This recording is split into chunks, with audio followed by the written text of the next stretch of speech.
I did not get the job. No, I like color and pattern and fun and watercolor. I don't want to do this. This is not for people who are in a hurry. Hi, I'm Darya, textile and surface pattern designer and artist, both traditional and digital. On my channel, I'm talking all things textile, pattern, color, and artwork.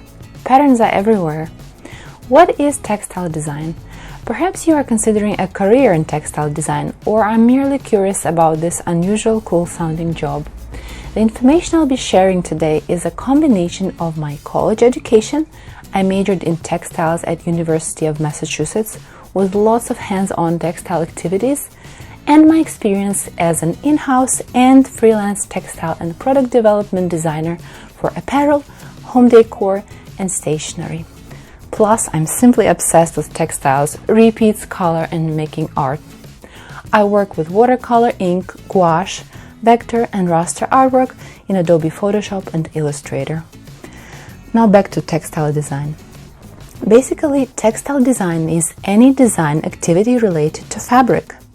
When we talk textile design nowadays, we usually think of repeating pattern design, digital textile design, or surface pattern design. All those pretty repeating pictures on fabric and your phone case, bedding, or wallpaper, or a shirt like mine.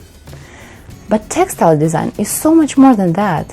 There are 13 important aspects of textile design, and I'll go over them one by one briefly.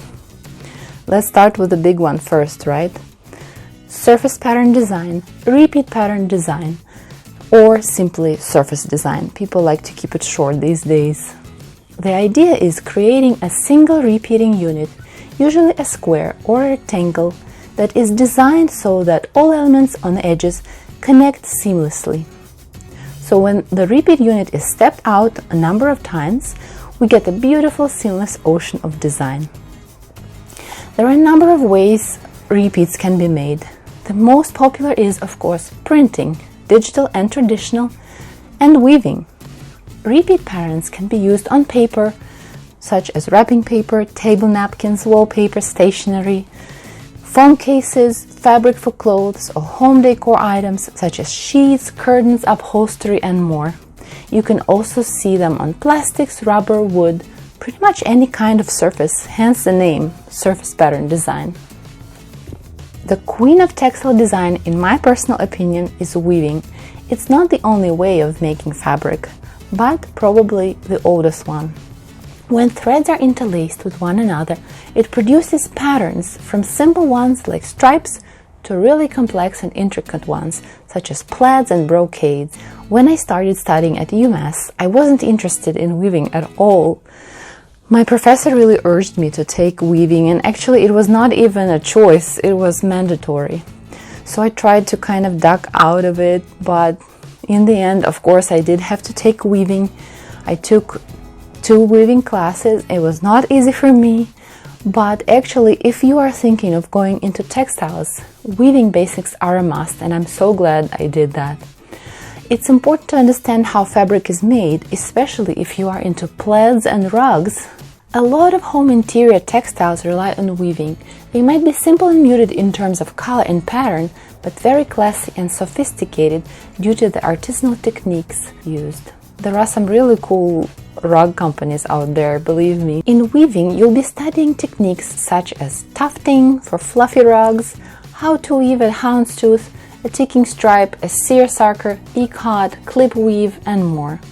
Basketry and woven trims also fall in this category. When I was in middle school, I attended an art club where we wove from flattened straw. It is a part of traditional folk craft in Belarus, the country I'm originally from. Now, before the fabric is even woven, we need to start with fiber. You can study different kinds of fibers and their properties, for example, wool, cotton, acrylic, and other synthetics. Wood pulp is also a fiber that brings us into a whole new realm of paper. You can fall for paper making. I know different kinds of handmade paper are really popular in wedding stationery, and I myself have personally purchased handmade paper. Actually, it's right here, I can show you guys. So I paint on it, and then, sometimes I draw on it with ink. Fiber can be spun and dyed, And I've seen some really cool stores on Etsy again, where people buy fiber, spin it themselves, and dye into gorgeous colors, sometimes with natural and also synthetic dyes. Then, if you're into knitting or crochet, you can purchase the yarn or be the person selling it. Fiber can be also felted, and that's another universe.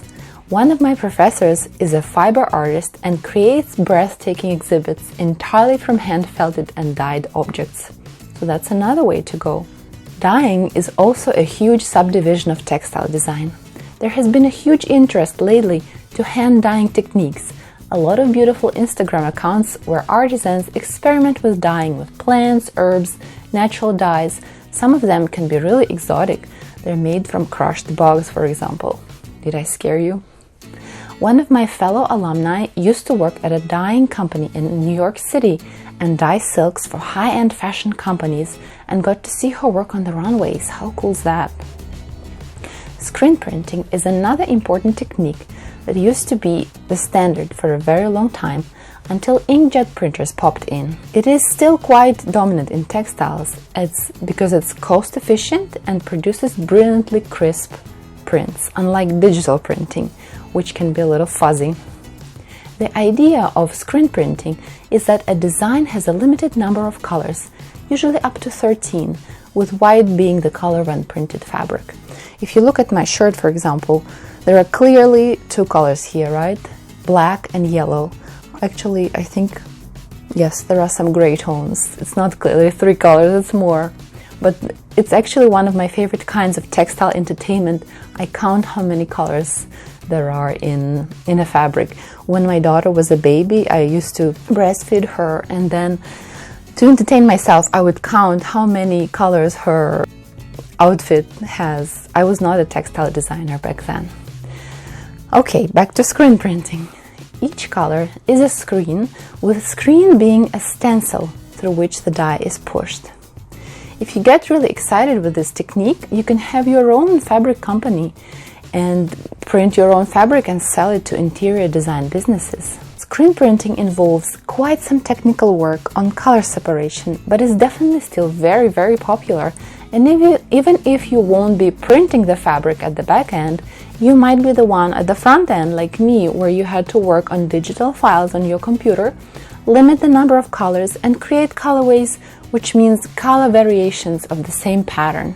Imagine this shirt in reds, right? That would be a different colorway of the same design. A lot of attention to my shirt today, right? It's very nice, actually. It's silk, which is another delicious kind of textile, and textiles are also about the kinds of fiber, right? That brings us back to fibers.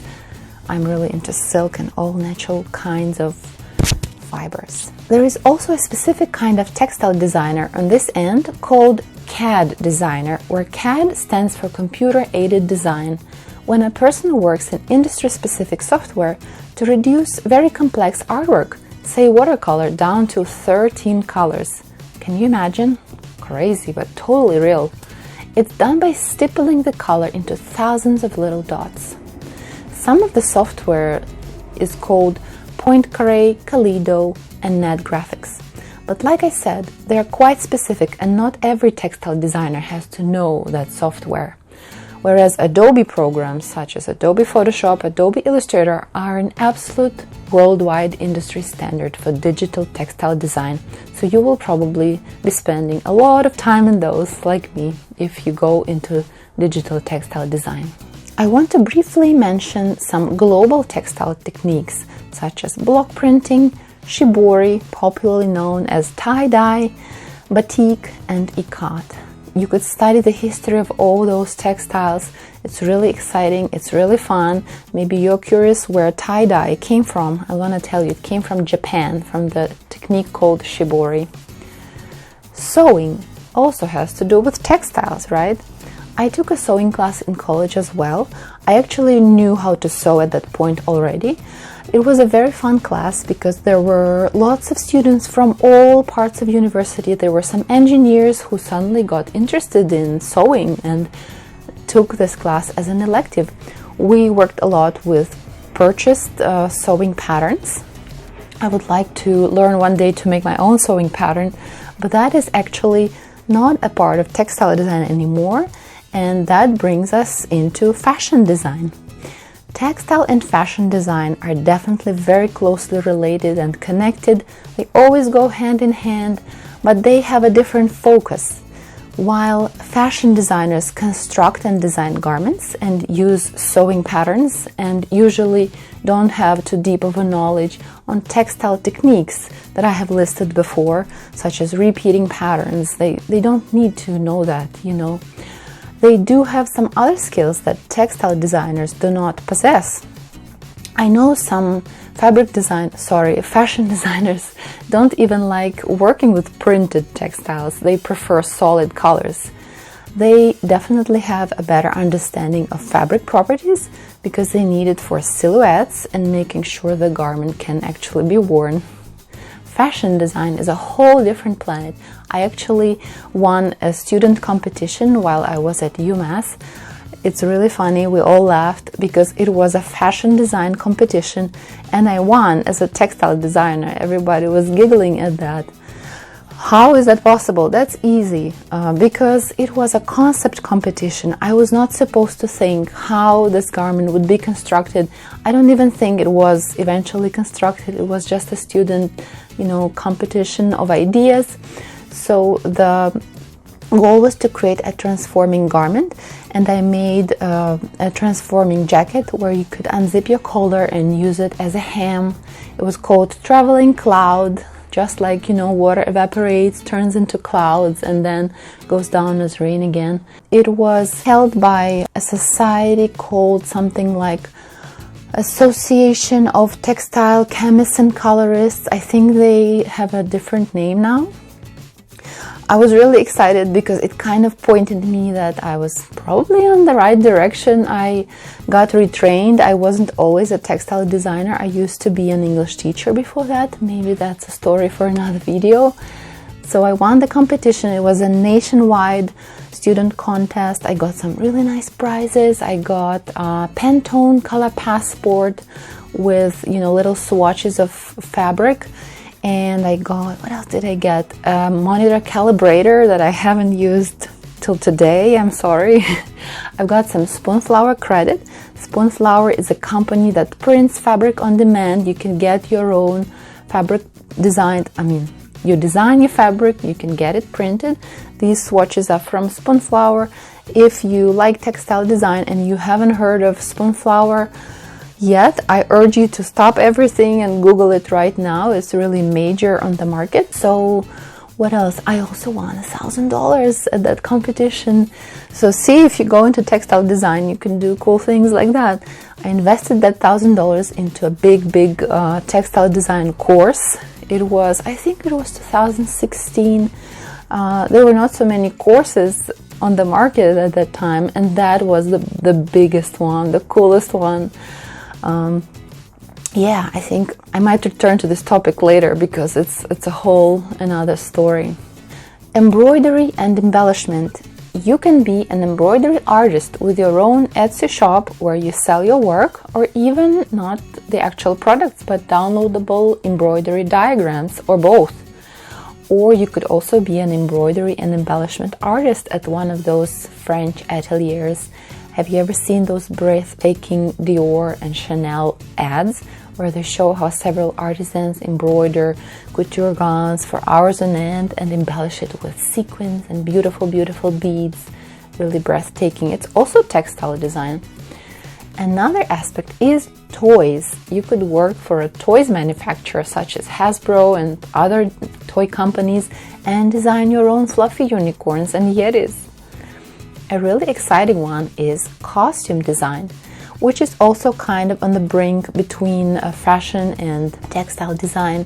Cosplay is also in this category, right? Working for Disney or maybe for your local ballet or theater. Maybe that's your thing. Store merchandising art is the next one. Some companies like Anthropologie have stunning creative displays of giant flowers and beautiful objects made out of wood and plastic and whatnot. You know, if you go to a really nice mall here in the United States, and I'm sure not necessarily in the United States, you can see those beautiful, gorgeous windows. Also has to do with textile design. I know here in the Boston area where I live, there are constantly ads about these internship opportunities. I think they're unpaid internships, but hey, they might be worth it. If you are in school for textile design, you might do it over the summer. It's really exciting. It will give you some experience. I also did a textile design internship, but that was in women's apparel. The next one is museum work and textile conservation. So if you are into history, if you like historic textiles, this one might be for you.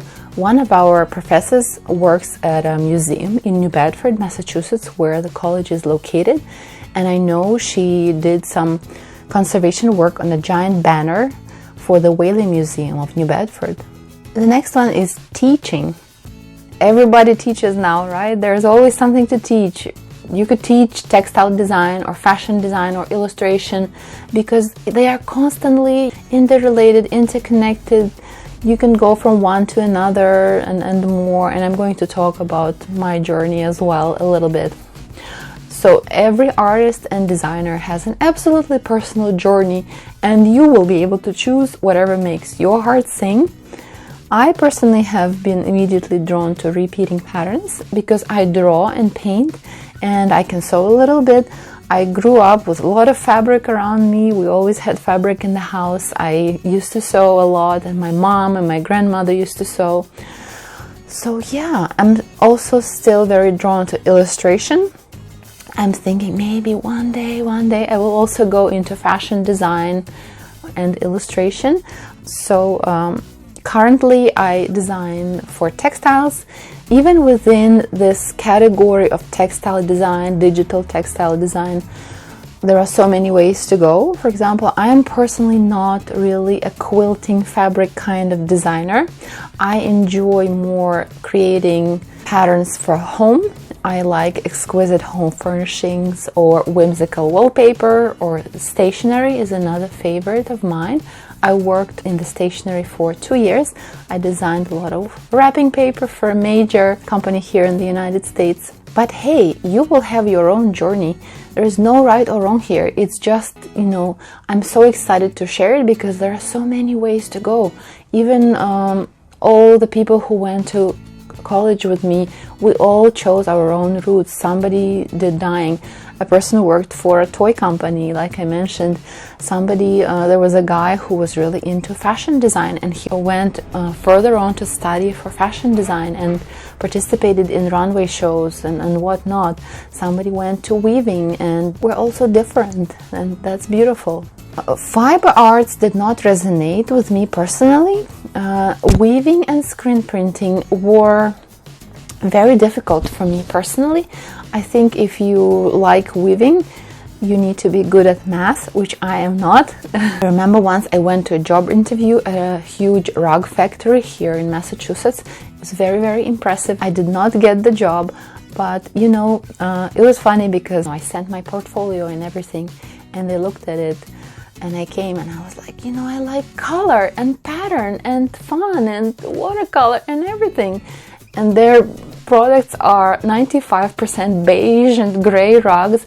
But like I said, weaving can be very, very sophisticated and beautiful without the bold and crazy color.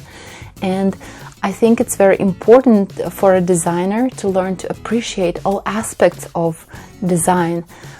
You will learn to separate your personal taste from, you know, design in general.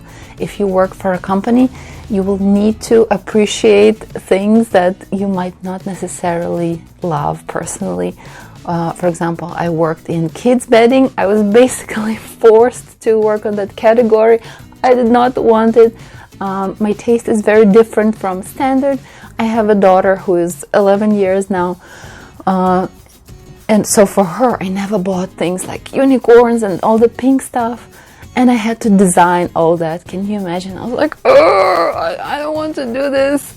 But it also depends a lot on the company that you work for. And you have to be very flexible as a designer. So I also wanted to mention I started talking about screen printing and weaving. So weaving was difficult because there are a lot of calculations involved, but don't let that scare you. Maybe, you know, it was hard for me, it would be easy for you. And screen printing was difficult because it involves a lot of stages, you know, for color separation. But again, maybe you will not be the person printing the fabric at the back end. I also wanted to mention that if you go on the route of traditional textiles, textiles are a slow process. Preparation takes long. This is not for people who are in a hurry because there are a lot of moving parts. If you are dyeing fabric, you need to, you know, cure the fabric in a solution with some chemicals. You need to wait. You need to, you know, then kind of cook it on the stove for some time, depending on what you do, of course. Then your fabric sits in the dye and you rinse it. It needs to dry overnight. Then you might, like we did in college, we dyed the fabric first and then we screen printed on the same fabric. And at that time I did not fully appreciate the beauty of it because it kind of looked so homemade. But now, you know, after having worked for 5 years as a textile designer, I can tell we did amazing things back there. Luxury, you know, one only unique things in the world. So yeah, be patient if you are going into traditional textiles. Or weaving is also very, very slow. You need to dress the loom, which is like threading lots of needles with yarn. But you know, it's exciting still. I personally think all aspects enrich you as a designer while you're learning, and most are totally necessary because they are interrelated. For example, you need to know how fabric is printed. What happens if the dye touches the fabric? You know, are you getting the result that you wanted? Maybe the colors are not vibrant enough and you need to do something about it, right? For example, when I worked as an in-house textile designer, I clearly was not at the factory, which was in China. I did not see how fabric is printed, but if there was an error, if the color was off, if the repeat size was wrong, the designs would come back to us and we would have to fix the errors. You know, sometimes, of course, it's the factory errors, the vendor errors that you can't fix, but sometimes it is a designer issue to resolve. So thank you so much for watching. I hope you enjoyed it, and I hope I have shared some of my adoration for textiles. Tell me in the comments what else I might have missed, or maybe you would like to know more about a specific aspect of textile design. Ask questions, leave comments. If you have enjoyed this video, I would appreciate your like, and please subscribe to my channel if you are passionate about textiles and watercolor and artwork and illustration, all those things. And remember, patterns are everywhere.